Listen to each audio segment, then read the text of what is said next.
আলহামদুলিল্লাহ, আমরা ঘুমের ভিতরে বিভিন্ন ধরনের খারাপ স্বপ্ন বা দুঃস্বপ্ন দেখে থাকি। যখন আমরা খারাপ স্বপ্ন বা দুঃস্বপ্ন দেখব, তখন বলবো আউযু বিল্লাহি মিনাশ শাইতানির রাজিম বলে বাম দিকে হালকা করে 3 বার থুতু ফেলাবো। শয়তান থেকে এবং যা দেখেছি তার অনিষ্ট থেকে আল্লাহর কাছে আশ্রয় চাইবে ও প্রার্থনা করবেন।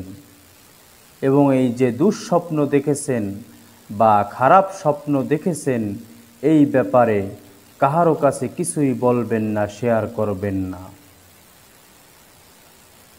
অতঃপর যেখানে আমরা ঘুমিয়েছিলাম তার থেকে একটু সরে ঘুমাবো। যদি সময় হয় তাহলে আমরা সালাত আদায় করব।